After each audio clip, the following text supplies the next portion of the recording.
China they've gone from Ghana level economy to where they are, at least if you're thinking about it in terms of GDP per capita, to where they are now in the space of 30 years.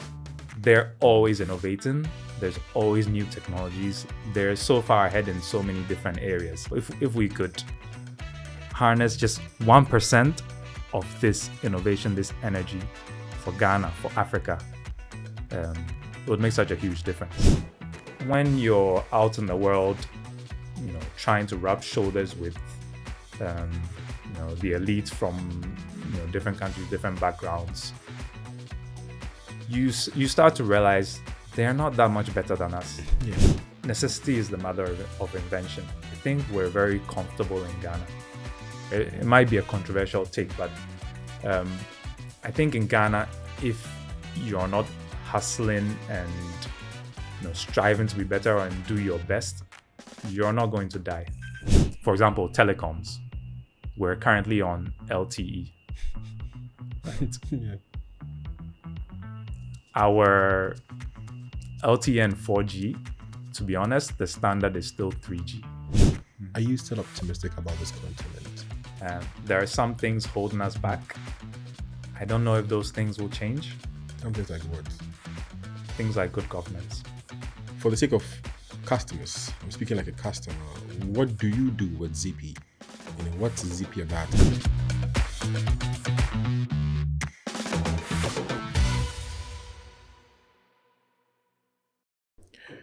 Hello, community.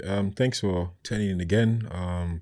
We are increasingly becoming aware of how amazing the community you are, all the feedback. So the conversation I'm about to listen to is one with Kwame Agyei-Owusu. He's a CEO for Zippy. They are essentially an e-commerce fulfillment platform, and I think they're doing some really amazing work. Very different, approaching this whole logistics front very differently, using e-bikes they set up themselves and all of that. So we touched on this journey from schooling in SOS, going to China, basically crisscrossing the world, coming up with the idea for Zippy. But more so, for me, what I really long for you to hear is, at the end, he talks about his perspective on the African problem and how we can tackle it. And I think it was a great one. And as the mantra remains, just build something. But as well, also, we want to know if there's any particular guest you want us to speak to. You can just leave a comment. We're open to feedback, open to introductions as well. So enjoy the conversation. Hey, thanks for coming. Thanks. When we spoke like 2 months ago? Was it 3 months Yeah, ago? it was a little while ago, maybe just about 2 months ago. Yeah, and you said, well, we can do this in August. I thought August was never going to come. We're going to go for this trip. I was like, no way. Yeah, but here we are. And I think what you're doing with Zippy, it's interesting. When you find out that you're also involved in other very exciting ventures, hopefully we can explore that. So what was it? 2 days ago, funny enough, I was on Instagram and I saw Maureen Ametabawani's story. Yeah. She's been here. She's a customer success expert. And she put this on the story and said that, I think, Zippy Delivery. And she said it's the only delivery business she relies on or she can count on in Ghana, something along those lines. And that's very exciting and interesting, because for a customer success expert to say that your business is what she relies on or she can heavily rely on, that's good stuff. Like a testament of what you're doing, What do you think sets you apart as a company? Well, in terms of the customer experience side of things, I think we're very intentional about wanting to do things right. For customer service, wanting to maintain a certain service level. To be honest, I don't think we're doing anything that's out of this world.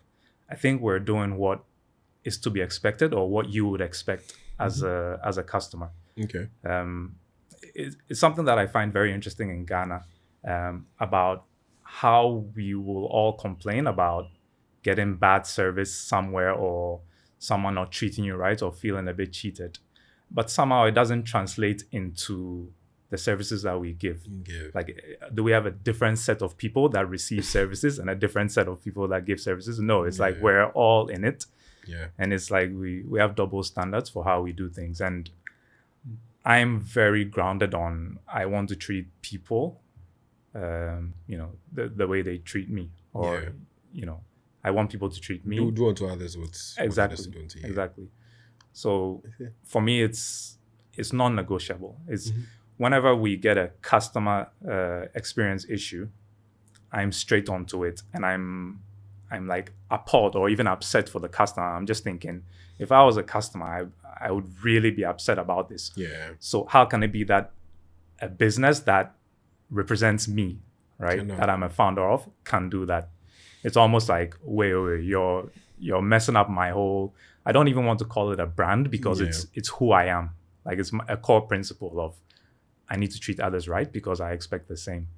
Yeah. So I think I pass that on to my team, and they know that I get really upset when we're doing something that isn't right by customer. To be fair, sometimes it's not that we've done something wrong. It's just the infrastructure or the nature of doing business in Ghana. So sometimes we'll have telecoms failures, like we have automated tracking or messaging, and sometimes it might not go through, and that affects the service we provide. Yeah. I still feel that, we can't go and tell the customer, oh, the telecom service let us down or whatever it is. Yeah. Like, there's still more we can do to make sure that we're communicating with them, making sure that they feel that, okay, this service or business cares about me. Right. Yeah. I think you're building, for someone to say that, and then about the kind of business you're building, I think thumbs up to you, because you're building a very difficult business on two fronts. I was telling you, you're building a logistics business, which is on top of renewable energy of sorts, something very different. And it looks like you're executing so well, right? For someone to say that, someone of that caliber to say that, right? And so for me, I think for the sake of customers, I'm speaking like a customer, what do you do with Zippy? What's Zippy about? I mean, on your formal platforms, you describe yourself as a B2B2C e-commerce fulfillment platform, revolutionizing what's it called, connectivity and logistics and delivery to the last mile delivery in emerging markets. Fancy words.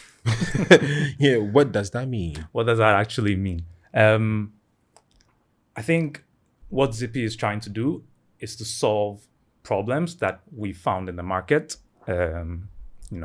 with regards to logistics. So we started out by trying to understand what the pain points were for customers and then attacking those. So we actually started out by doing a customer discovery survey.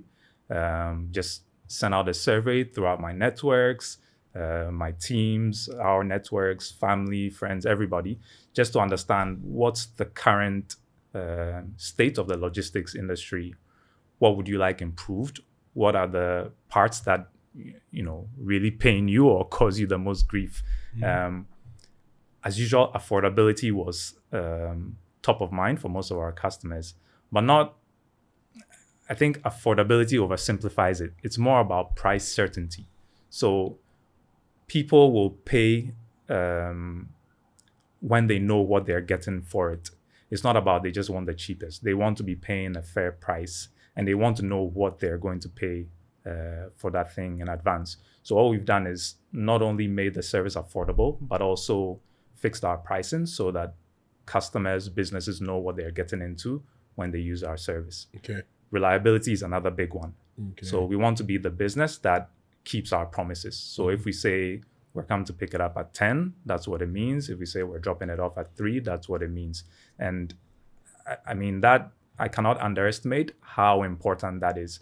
When we get good feedback, it's from customers just feeling that this is what you said you would do and you followed through on it. What really is the service? I mean, now I consider that two. What's the What really is the service? What are you doing? What is Zippy about? First of all, what does Zippy mean? Why Zippy? Hello, friends. So, sorry to interrupt you. I know you're enjoying this conversation, and I'm so sorry about rudely interrupting you. But then it's come to our attention that about 82% of you guys who consume our content have not subscribed. Your subscription goes a long way to help us and encourages us as a team to keep bringing you what we bring you every week. So just do us a little favor. Hit the subscribe button, share, and if possible, comment. Thank you. Zippy, the connotation that comes with Zippy is, snappy, quick, immediate, straight to the point. Zippy. So that's the image it's meant to bring across. It's meant to bring across for customers. So that's where Zippy comes from. Okay. What the service is primarily last mile delivery. Okay. It's essentially connecting online businesses, vendors, to their customers. Right. Oh, I see. Right. So we come back to Zippy. I know you're raised in Ghana. You were born and raised in Ghana. Yeah. You went to SOS? Yeah, I did. Yeah. Okay. So we were talking a little about your upbringing, and you're telling me about how, you grew up in a single mother household. Single parents, who was always challenging you to think wide and increase your scope and increase your perspective and force you to watch BBC. Just paint that picture for me again. Growing up, typical household dynamics. How many siblings you had? Yeah. So, I was born in Kumasi, actually. Okay. But I have no memory of that time because we moved to Accra even before I turned 1.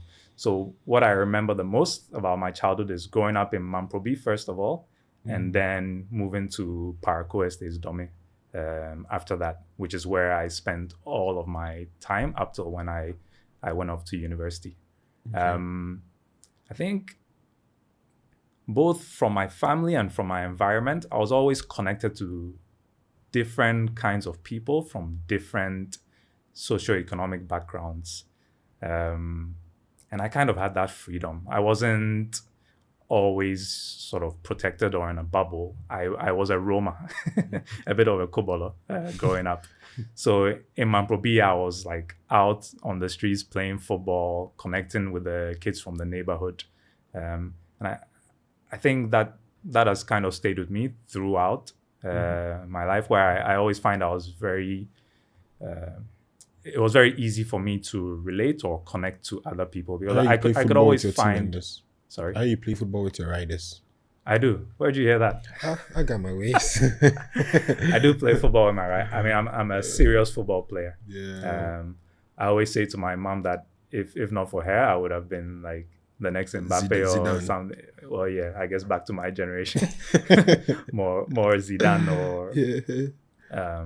No, I always loved football. And somehow, I think football, even though maybe it's not easy to make the connection, I think it's been very formative. It's been something that's developed me as a person, also in my ability to relate. Because when you're playing football, it's like the great unifier. Rich kids want to play football, like poor kids want to play football. And when you meet on the field, there's nothing separating you. Yeah. Like the kid shows up with all his boots and whatever hole. You just clear him off the park. And we used to play barefoot. Okay. So I'm trying to think how I got him. But yeah, essentially I was able to connect across board. I guess different. Okay. So you went to SOS. After SOS, so I guess you had your high school education all at SOS. Yeah.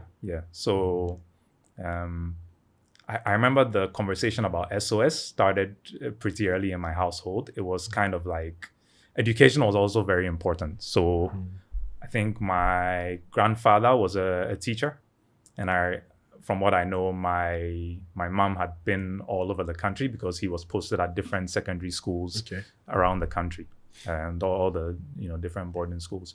So I think education has always been something important in my family. Thankfully, I was also a very curious kid who always wanted to know stuff. And again, with my mom's encouragement, she would buy me these encyclopedias. I always wanted to know, like, what's the country with the biggest population?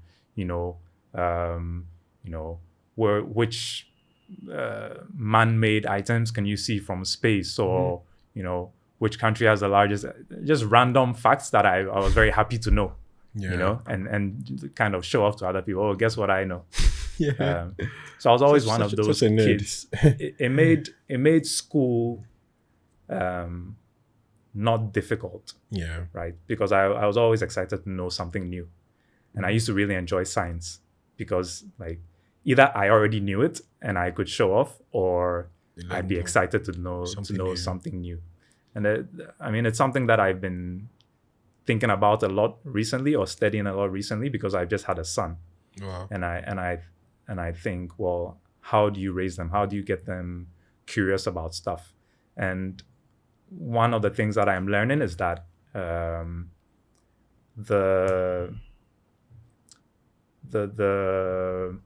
I guess the pleasure of succeeding in something, even something very little, really encourages you to want to do more, and it starts to plant this confidence in you that allows you to achieve more. So little victories build onto you having the confidence to achieve more, and the more you achieve, the more you think you can achieve. And it's such a good habit to inculcate in a child growing up. And I think I got that, whether by accident or not, but I think my mom played a big role in that, in always sort of providing ways for us to learn, or to understand, or to be exposed to more things. And then also in making sure that we're aiming for good educational institutions where the quality of teaching there also encourage that. I see. Are you the eldest? No, I'm the last. Oh. Yeah. Brothers? Older brother, sister in the middle, and then me. Oh, okay. Yeah. So I guess you didn't really have to feel the impact of, just assuming, comparing to say your eldest brother, right? Your father wasn't present. It was just your mom, right? Yeah. And you had two siblings ahead of you. So I think there was certain cushion. Would you agree? I completely agree. And it's something that I've been faced with recently. You know, in Ghana, you don't talk about these things. When no one mentions it, no one asks about it. And it's funny, I talk about that stuff to my wife more than I do to my family. And she'll ask me, how come you never ask this? Or how come you don't know this? And I'm like, in Ghana, we don't ask. We just head down and deal with it. But recently, I've asked some questions. Like my brother came to visit his nephew. So, you know, we had conversations, and I just asked some stuff. I was like, around that time, like, how was it? Like, how did you feel? And I realized that it was hard on him. But me being 2 years old, it was like, whatever, you know, just let's go. Yeah. You know, very easy to get distracted. It's like, oh, how come dad is not around? And then the next minute, let's go get ice cream. Okay. I guess the joys of being young and innocent. Yeah. Okay. So from SOS, I know you're going to Stanford. Yeah. And that's great. An Ivy League school, a young boy from Dome, you end up in Stanford. Right. Yeah. I want to know two things. Well, prior to Stanford, at what point did you I would still say that the school you went to also encouraged that. I mean, SOS, the kind of curriculum you were on, so most likely will influence your aspiration to be in Stanford, a school like Stanford. So that's fine. What did you study at Stanford? Mechanical engineering. Oh, exciting. And how's your time at Stanford? It was great. I enjoyed it a lot. I think the reasons why I chose Stanford bore out when I was there, which made me really enjoy my time there. So I chose to apply to Stanford because I felt it was well suited to the kind of person I was. I did well at school, but I wasn't all about school. I wasn't someone who just wanted to study all the time, or I wasn't a typical nerd. I also loved sports. I also loved like social, let's say extracurricular things. I was a DJ in school. I played on the basketball team, the football team, the volleyball team. Really cool kid though. I wouldn't say cool kid, but I was okay socially. Modesty is no virtue. No, I never saw myself as a cool kid, but I was very sociable. I had friends. I wasn't sort of Okay. introverted kid. Although when you do the, what do you call them? I can't remember the name of them. You know, the ESTF, the personality. Test. I always show up as like more on the introverted side. And I think that's because I'm usually in a new setting, I observe. And I just observe and I see how people relate to each other and I kind of see what's going on. And then I slowly open up. But I never impose myself in a new situation. Okay. Yeah. And lots of people tell me that. They'll say, oh, I used to think you were like a quiet person or you seem really introverted. Yeah. And I'm like, no, I'm just comfortably here observing and listening to what's going on. Yeah. I think I get that a lot too. More so with they keep saying, I remember a few days ago, Dick and I were talking on the phone, and I was like, I can't believe that there was a time when I used to be shy when I called you, because I appeared kind of quiet, but I'm not a quiet person. When I get comfortable, I'm very comfortable. Yeah. And so Stanford, mechanical engineering. At the time, what were the aspirations looking like? Do you want to go work at NASA or something? You know, Interestingly, yes. When I remember being, I think maybe 11 years old, and I drew like a spaceship and an astronaut, and someone asked me, what's this? And I was like, that's me. I'm going to work at NASA. I'm going to be making rockets and stuff. As I progressed, I've been thinking about this. I think I'm an idealist, and as I've grown older, the percentage of realism has expanded and increased, and I could see that progression throughout my life. So as I was getting to Stanford, I was like, yeah, but being an astronaut is so narrow. How about you just work in aerospace? So you can do airplanes, you can do spaceships, you can work in technology related to aerospace. So I remember one of my advisors at the time said, well, mechanical engineering will be perfect for that because it gives you the right base to then be able to sort of go in whatever direction you're interested in later on. Now, by the time I finished the 4 years of school, the plan at the start when I talked to the advisor was, okay, do mechanical engineering, get the grounding, and then you can do your master's in something more specialized like aerospace. By the time I was done with the 4 years, I decided I didn't want to continue going to school. I wanted to get out there and do something else. I was tired of studying. Interesting. I'd been studying my whole life, and now I'm at the point where I actually have a choice that's not studying. Yeah. All right. So I decided I'll go out and get a job. Explore the world, like see something different. Start to make a bit of money so I can actually enjoy myself. Because I was working while I was at university. Okay. What were you doing? Had all kinds of jobs. Okay. I did telemarketing. I did some research work. I did summer camps for students. So I was like a teacher. Did you start your own any personal venture, your own venture when you're in school? No, I didn't. I didn't have that mindset. Lots of people say, "Oh, I was always an entrepreneur at heart." I've always been an engineer and explorer at heart. Okay.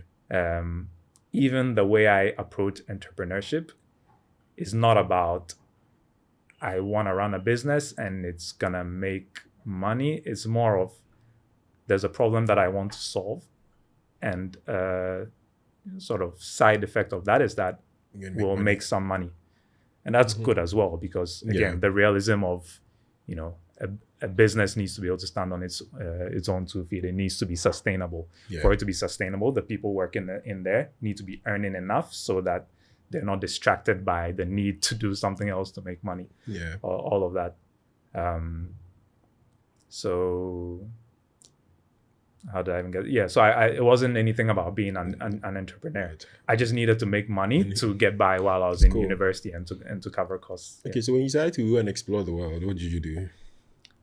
So I got a job because the first thing was, well, I'll need a salary to. Is it the job with AstraZeneca? So I got recruited by AstraZeneca straight out of university. Okay. And luckily, they asked me if I would want to move to the UK to work. Oh, So I thought, real exploration.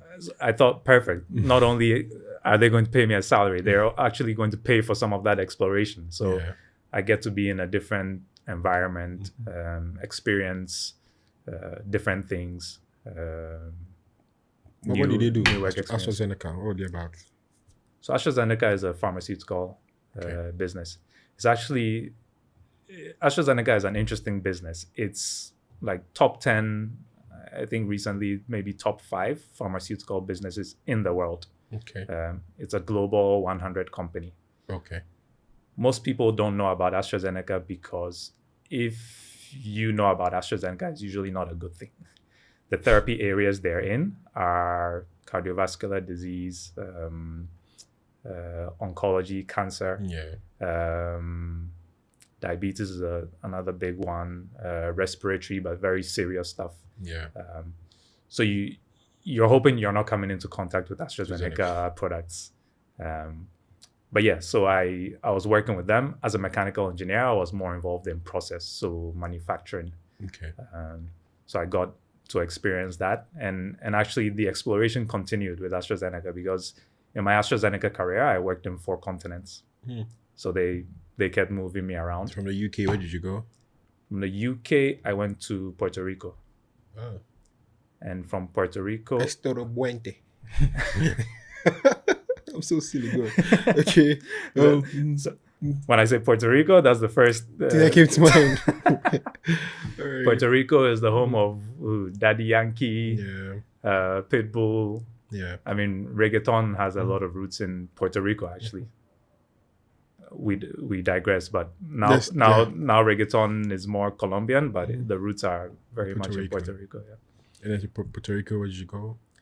From Puerto Rico, I went to China. Okay. Via the UK again.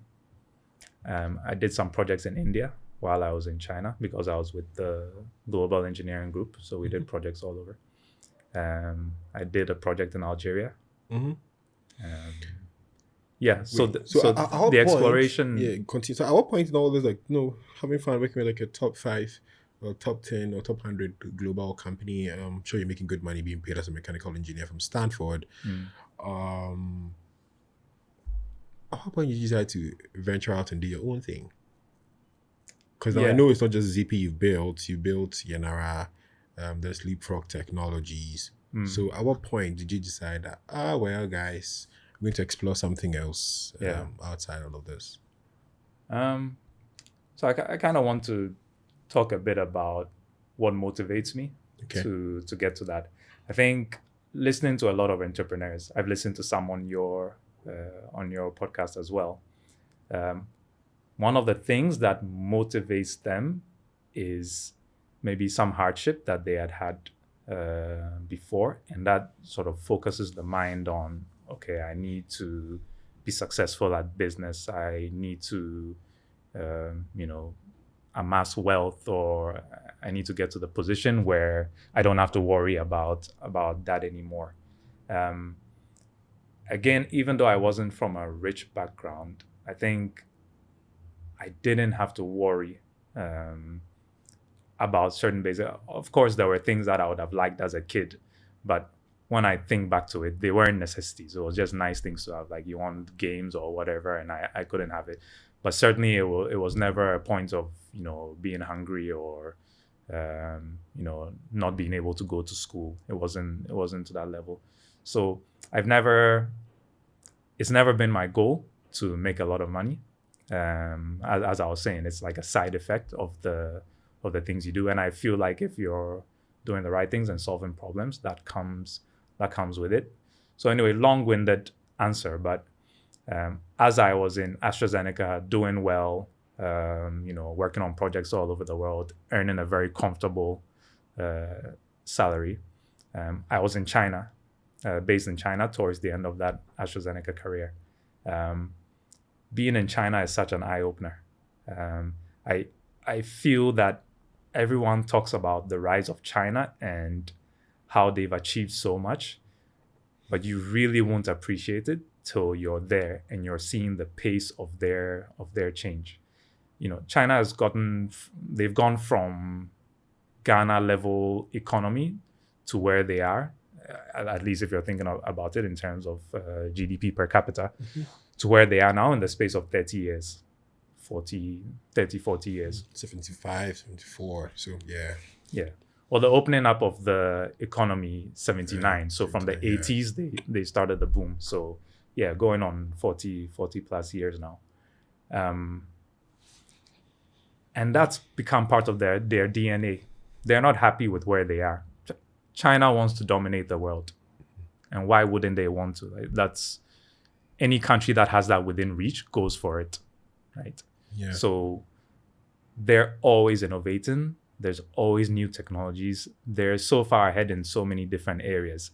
And being in that environment, just being inspired by all the innovation happening around you, I thought, wow, if we could harness just 1% of this innovation, this energy for Ghana, for Africa, it would make such a huge difference. And one thing that hasn't come out in our conversation so far, and I think it's something that the seed was planted while I was at SOS, but also it's just when you're out in the world, trying to rub shoulders with, the elite from, different countries, different backgrounds, you start to realize they're not that much better than us. Yeah.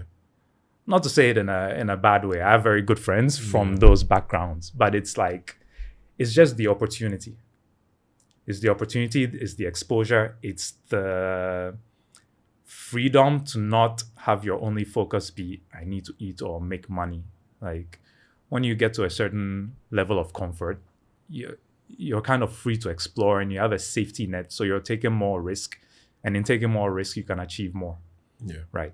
So I felt that acutely while I was out there. I was like, it's just privilege. It's just, they've got a bit of a stepping stone that allows them to achieve that. And we could do the same if only we had the opportunities. So anyway, throughout my, so the seed first being planted in SOS, because SOS is a Pan-African high school. I believe it has kids from 15 different African countries. So it really does help to develop that sense of Pan-Africanism in the students. So taking that with me, again, realizing that we're just as capable, we can achieve just as much, except for we're being held back by different institutional or systemic imbalances. So that drove me even more to want to change this. Yeah. Or at least to be part of the story or the solution. Right. So still haven't answered your question. I'm coming back to it. So I think it was 2017, AstraZeneca asked me to move back to Europe. I believe they wanted me to go to Sweden. And I just said to my boss, I don't really want to leave China. I'm seeing a lot of things here that I think I can connect to Ghana. And I think this will be my opportunity to finally get off this corporate ladder and start to do some of the things that I dream about or that I think really motivates me in contributing to the story in Africa. So I quit. It was either move to Sweden or quit and find your own way. And I just had the confidence and felt that I can make something happen here.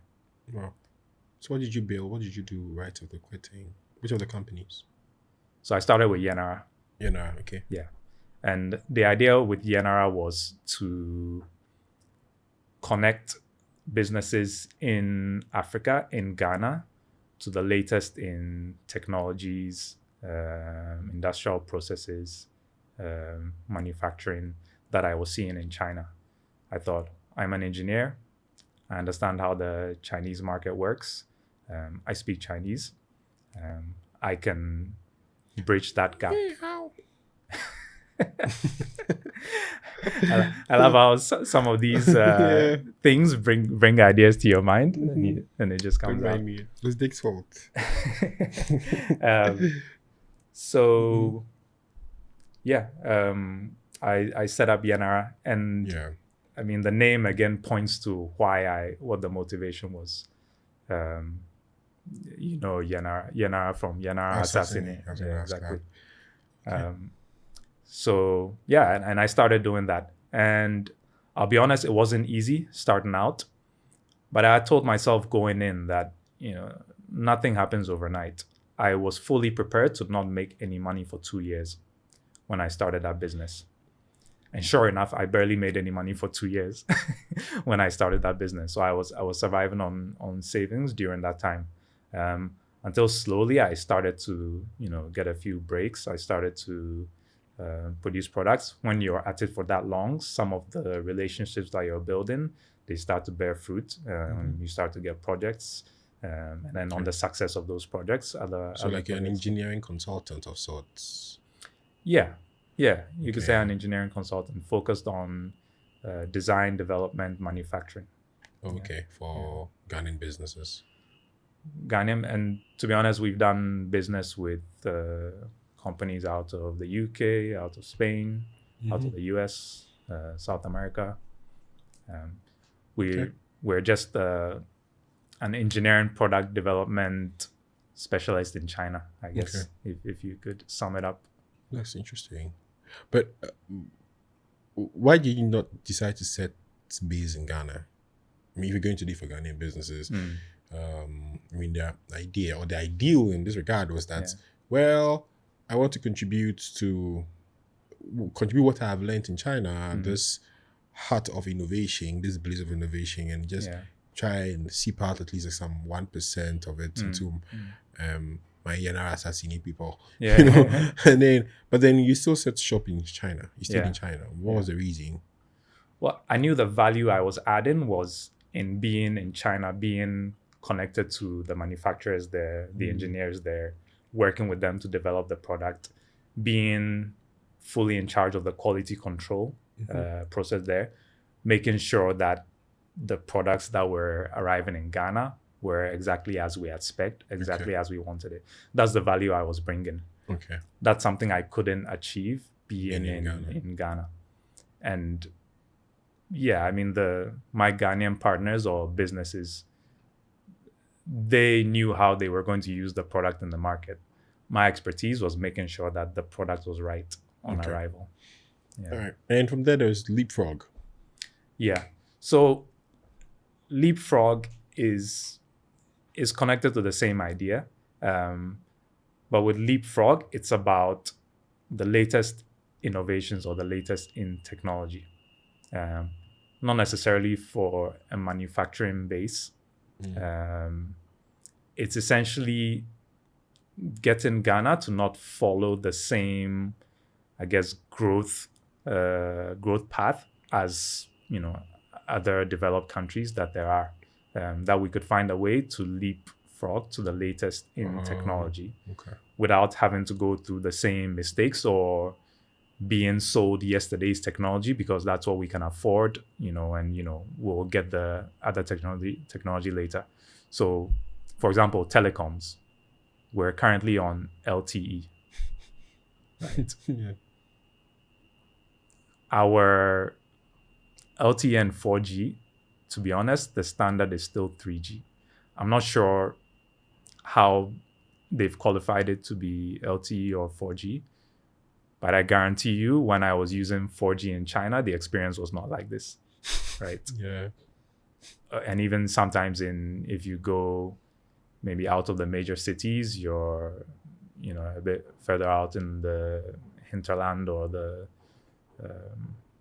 let's say the farmlands of China, and they're on 4G, the experience is still better than what we have here. So the idea is, why are we getting the substandard products? Why aren't we on 5G now? Why aren't, I don't want to name names. You never know who your partners will be down the line, but why aren't we on 5G? My phone bill well, obviously you're comparing different populations, but it costs less for my data and, China. talk time and all of that in China than it does here. And the service is superior. So I'm sure there'll be many reasons, but I feel that we're always shortchanged. Yeah. And my idea is that we're not sort of in a queue or in line where we need to use these hand-me-down technologies and wait our turn, in 20 years to then be on 5G while the world has moved on to teleporting, for example. Yeah. The world is small now. Yeah. Like, we have social media. We can see what they have. We want the same. Yeah. So the idea is that Leapfrog will support building that ecosystem of technology services that bring us. So what are some of the things you've done? With Leapfrog? Yes. So with Leapfrog, we've started out with Zippy. Oh, Yeah. great. So Zippy is trying to bring us to the forefront of last mile delivery technologies, both in terms of the software and parcel tracking and reliability and scale of package movement. Also in terms of harnessing e-mobility and solar energy to reduce our costs, which allows us to then pass on affordable prices to our customers. It also allows us to use fixed pricing because there's no fluctuation in the the cost of the sun's rays that we're using to power our bikes, right? It's in our battery swapping, although that's in an experimental phase now. Yeah. So that's something that comes hand in hand with e-mobility. Okay. So we're very much focused on last mile delivery as a start, but there are a lot of integrations, vertical and horizontal, that we can do that we've mapped out. And it's about executing on that strategy. And that's great because I think I've said this before. I've spoken to a couple of logistics heavy founders, and I always keep saying I have huge admiration for founders who are in that space because we are in a market where, logistics business is heavily reliant on some set infrastructure. Our road networks are terrible, a terrible addressing system, and so it's good that someone of your caliber and with that kind of experience you have wants to tackle this problem. And hopefully it's you're thinking nationwide and on the continental front. Because I heard you talk about this on this show with Tech It Up or something like that. Yeah. And you're talking about how when you're in China, you saw how they were moving goods and things for 1.5 billion people at such speed, and you're like, why can't we do this, right? So I guess, was that the starting point? Did it hit you when you were in China, or you came to Ghana, you had an experience of how things were happening, you're like, well, this is very different, it's substandard from what we have in China, and so let me try and tackle this problem? Is that what happened? It hit me when I was in China. Okay. Just seeing how they do things, and one of the things that inspired me, and I have a picture of this that I always look at to remind myself. I drive an electric bike when I'm in China, so I'm always on my bike going from place to place, and I parked next to a delivery guy on his electric scooter, and the amount of goods he had on there, I was thinking, in Ghana you need to rent a pickup truck to transport this. How many people can afford a pickup truck? If a pickup truck is used to deliver these goods, what's going to be the cost of delivery? And we certainly don't have more purchasing power in Ghana as compared to China. But they're moving goods around so cheaply, so efficiently. We need this more than them, right? We need for an electric bike to be able to transport a pickup truck's worth of goods at a price that everyone can afford.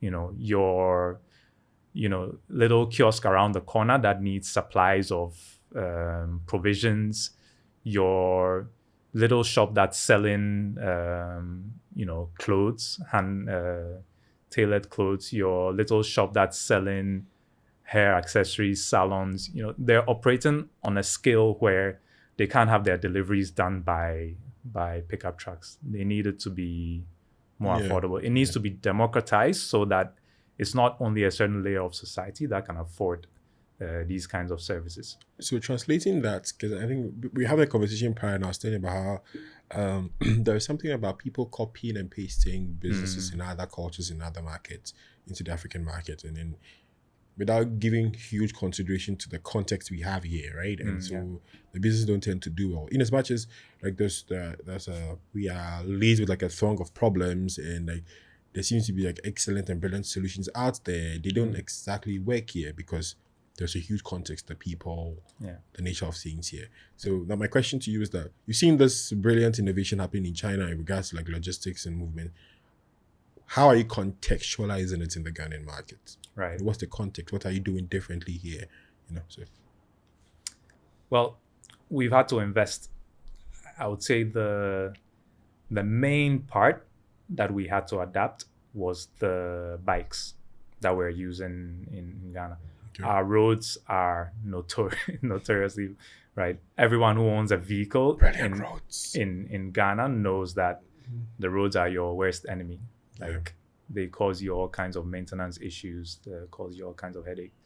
So we did a pilot before we started out. I wouldn't say we got an off-the-shelf bike to start with. We got a bike that's already specialized for logistics to start with, and we tested it out. We carried out so many experiments. What's the range of the battery? How long does it take to go from this part of Accra to that part of Accra? How do we segment Accra so that we can move around efficiently?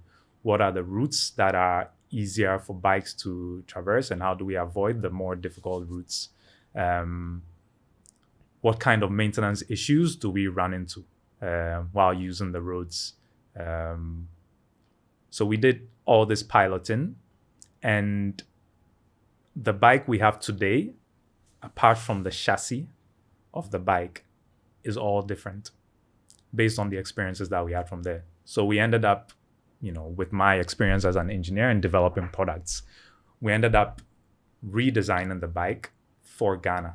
Okay. Right. So that it can handle the challenges of the Ghanaian roads, so that it can handle so we were foolproofing against the maintenance issues that we were seeing when we started testing. We developed a new battery custom made for us to be able to handle the distances that we want to handle specifically in Accra. Lithium batteries. Yeah. So that was one of the adaptations that we did. Other things we learned were around human resource. I think that's the second most challenging part of logistics in Ghana. Finding a reliable workforce, and I'm talking about we call them delivery partners. They are delivery guys. Finding a reliable group of guys, giving them the right motivations or incentives to deliver their best work, right? So that you're always adjusting and trying to find ways to align your goals as a business with their goals as individuals, right? And one thing I always say is nobody grew up thinking I want to be a delivery guy. And nobody thinks I want to be a delivery guy for the rest of my life. We understand that. So we want to make sure that we're incentivizing them to be with us, and also to be able to hit their milestones so they can move on to whatever the next thing is. We want to see people growing with us. Okay. In fact, even better is when we see people go from delivery into management in Zippy. We're still small, so we haven't had the opportunity to do that so much, but we've already found ways to do that. And we're looking, as we expand, to get our delivery guys into management. So we're identifying the guys that we feel, okay, you've actually got a lot more potential. You could do a lot more. People are surprised. One of our top guys is studying accounting. He's level 400 accounting now, right? And he's doing night school and working with Zippy. Right? Interesting. We have other guys who are also in university or getting diplomas or whatever it is. And we've been very intentional about the kinds of people we're bringing on, because they're the face of the company, right? When they approach customers, when they're delivering the service, we want customers to understand that Zippy is different. We're not doing things the same way. In fact, I should have mentioned this when you asked about the customer experience thing before. So we've been very intentional about that. But what that also means is these guys will move on. Yeah. And that's fine. That's fine. As long as in the time that they're with us, our goals are aligned. They'll do the best work for us. And the business is able to. So I think makes me ask how you're introducing diversity. But what I mean by that is, in Ghana, in that part of the world, the delivery guys are mostly men. Mostly men, mostly men. And so, how are you introducing diversity in that regard at Zippy? In terms of getting a gender balance. Yeah, is that something you are intentionally doing? Because if people can move from being delivery guys to management, that should be an opportunity for both. All gender. Across the spectrum. Yeah.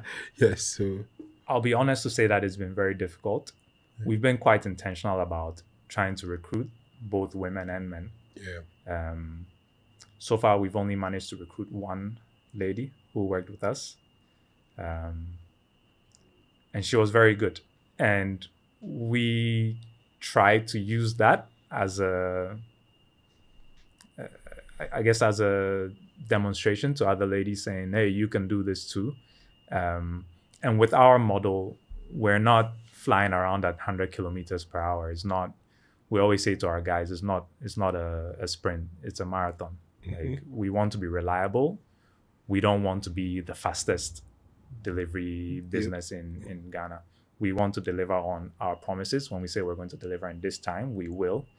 But we won't make a promise and say we'll be there in 15 minutes because that involves taking on unnecessary risk. Okay. So we're very clear about setting that expectation with customers early on. Okay. But back to the question, it's been very difficult to recruit and to convince ladies to come on as delivery persons, not for a lack of trying. I see. Yeah. So another thing is, you mentioned customers a lot. Mentioned that you have a partnership with Melcom, and then Omnibiz or Omni Retail. Yeah. Omni Retail. How have you managed what's the approach there? Is it like, because the question I'm going to ask is what's the structure with you and your customers? Is like, okay, well, you have a contract, you're going to be with you for the next 3 years, or any business at all can just call you and say, well, I want to use ZP for this short trip. Do you understand? Yeah.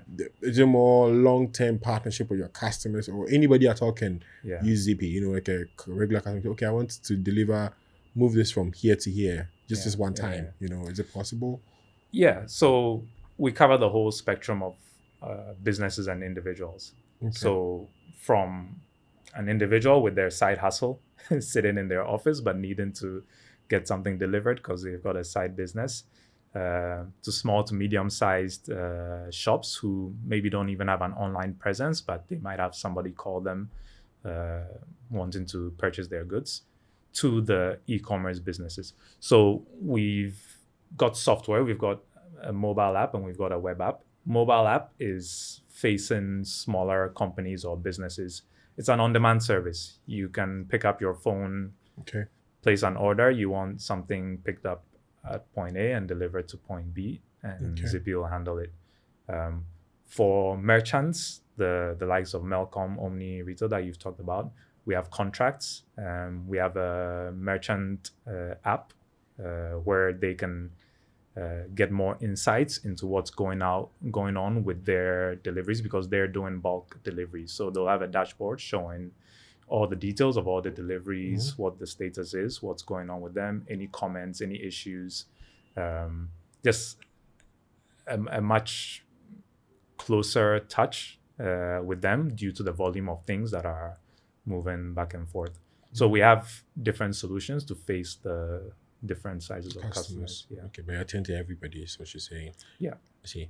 Well, capital. Like I said, very difficult business on two fronts. You're building bikes. electric bikes for that matter. Yeah. You had to redesign and all of that. How have you navigated that? Like, how have you kept the cash coming in? Yeah. Have you have So, investors? You're absolutely right. bootstrapping? It's very asset heavy, and it's actually got me thinking about how to decouple from the assets. That's sort of the next phase in our business planning. It's been sort of out of necessity that I think we'll need to go in that, and it just makes business sense as well in the Ghanaian context. For the sake of skill as well. Yeah, and to be able to scale. But we started out bootstrapping. So I funded the business. It started as an idea. In fact, it's one of those things where I started bootstrapping, and the more you put in, the harder it is to get out. So it got to a point where I was thinking, okay, this is getting very real. Like I'm very invested in this. It started out as a passion project, as I said. It's something that I wanted to contribute. I wanted to be a part of the solution. I don't earn any money from Zippy. Obviously, for business to be sustainable, you want it to get to the position where, the CEO can earn money, whether that's me or whether I come across someone who I think, wow, you're really smart. You're actually better than me. I would like you to take the helm of this business. You need to incentivize that person. So it absolutely has to be part of the strategy that the business should be able to pay well. But to this point, we've bootstrapped, and then when we felt that we had proven the concept and that we felt that there was market validation and that we wanted to, really go for it, I called up family and friends, people that know me, people that understand, first of all, know that I'm a credible person, who also know that I'm capable of executing on this, and they trusted me with their money as investors in the business. Okay. So that then allowed us to launch, to get us to the scale that we're at now. Okay.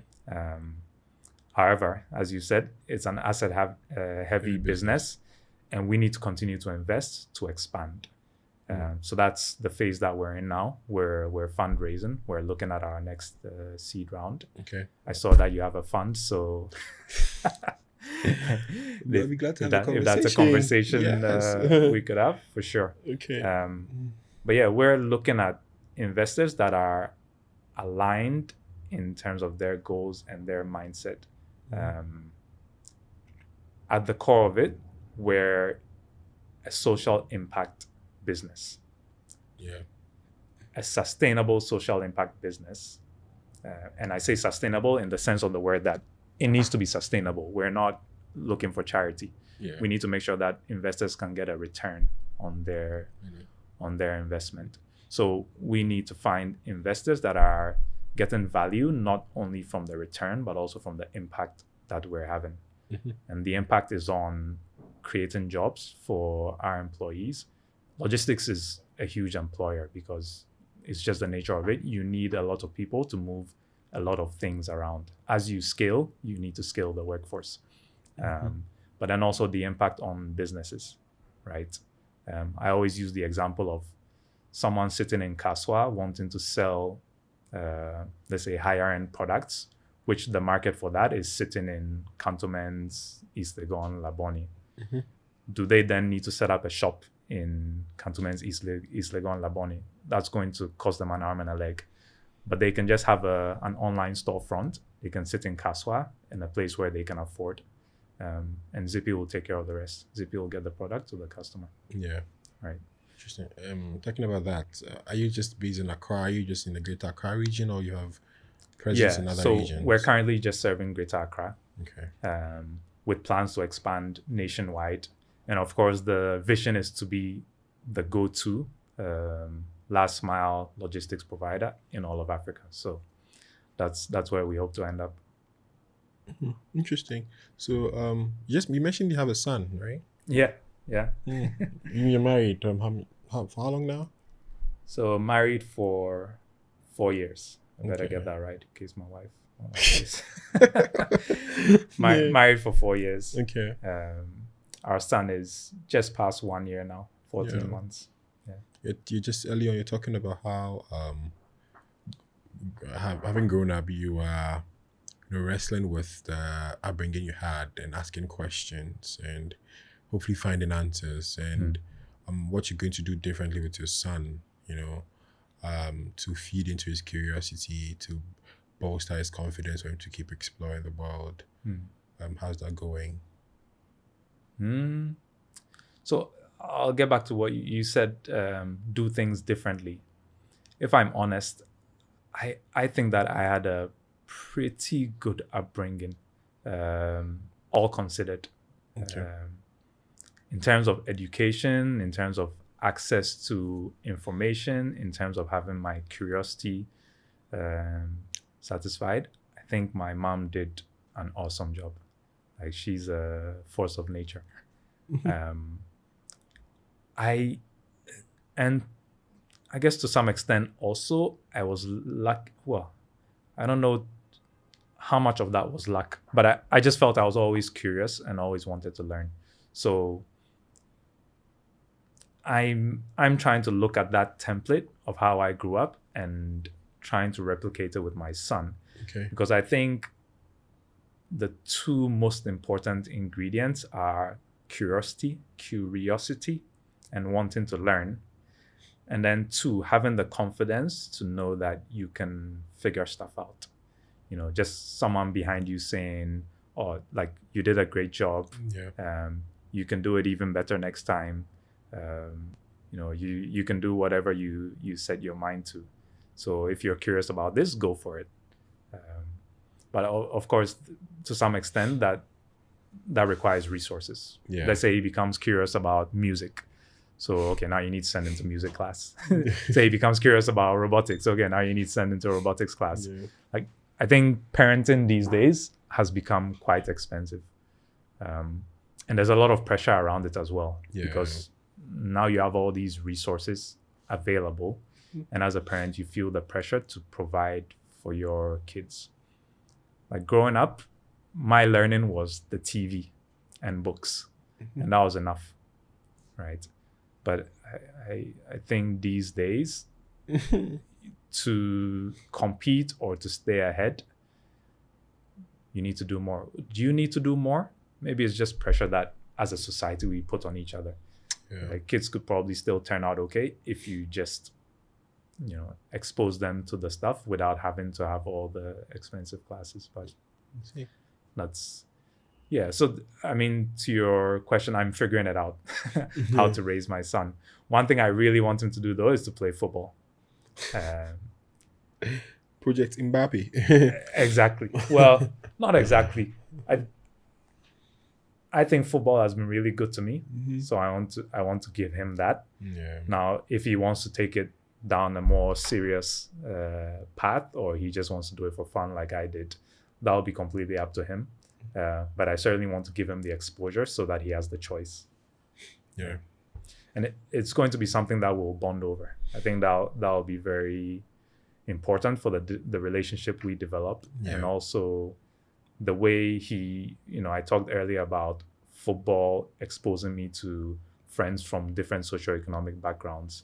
And I think him doing that will give him the same, and he'll learn the interpersonal skills, the emotional intelligence, that will set him up well for life.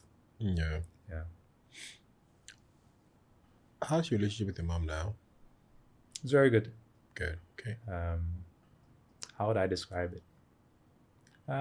We're like friends now. It's Great. not like a mom-son relationship so much. Okay. Yeah, like we talk about everything. She loves football, actually. Oh, I love football because my mom loves football, that's interesting. which is very interesting, right? Guys don't usually pick that up from their moms, but yeah, she's interesting that way. She always tells a story of when she was a kid, that her father was a teacher, and his bungalow was near the Accra Sports Stadium. Oh, So she would sneak in somehow and watch the matches. And that's how she got into football, and she got us into football too. my last question will probably be around. It's around the African continent and your optimism for it. Now here you are in China. getting exposed to all these great innovation, and then you had some hope, even to the point of betting on it, forfeiting your great career to come here, build similar solutions, expose us to what is happening in the rest of the world, especially in China, which is becoming a global superpower, which is now a global superpower, if you put it that way. Challenging American monopoly, so to speak, right? And now it's been, you said 2017, so it's been about, what, 8 years now? Are you still optimistic about this continent and the prospects that one day we might also become another China in our own way? What does that look like? I think the potential is there. Like, all the ingredients for it to happen are there. There are some things holding us back. I don't know if those things will change. Some things like what? Things like good governance. We've wasted so many years that we could have been making progress. The obvious comparison, which is made all the time, is Ghana and Singapore, right? So we got full independence in 1960, right? When we became a republic. Same for Singapore. They had a clear strategy, and necessity is the mother of invention. Singapore was in a very vulnerable state where they had to make these moves. They had to be very intentional and very strategic about what they were looking to achieve to survive as a country. And so they did that. I think I always come to this. I think we're very comfortable in Ghana. We don't have the stresses that make you want to innovate or do better. It might be a controversial take, but I think in Ghana, if you're not hustling and striving to be better and do your best, you're not going to die. I think it's rare that someone will end up dying of hunger in Ghana. Like, some way, somehow, you will be able to get a meal. We don't have winter where, if you're not earning enough to get yourself, shelter somewhere, a hot meal, that you'll end up, dying, I guess, in the streets, which is a reality for certain countries, right? You need to hustle or that's it. Like, you need to survive. I think we're comfortable in that sense. We don't have natural disasters that affect different parts of the world. We don't have a lot of natural hardships, right? Most of our hardships are man-made. Even the flooding that happens in Accra, that takes lives every year. But the flooding has been happening since I was a kid. Like, there were times when I couldn't go to school because it was flooding and there were bridges that you couldn't traverse. So we wouldn't go to school that day. Without aging myself, a long time after, and we still have the same issue, to the point that people are losing their lives. So amidst all this, how are you still optimistic? Because I've seen so many brilliant people in Ghana. And back to my point about me being privileged, even though I'm not from a rich family, I think the only difference between me and a lot of, these kids who don't have opportunity, or these kids who are on the streets, is just that opportunity. That, someone believing in you going to school and somebody identifying you and thinking, wow, this person is brilliant, we're going to help them on. I think there's so many capable people in Africa and in Ghana that just don't have the opportunity.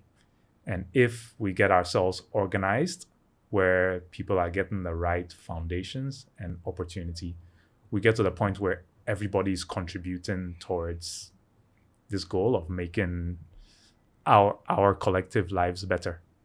I talked about the governance. There's another side of it, which is our mindset and attitudes. And our bad governance is not in a vacuum.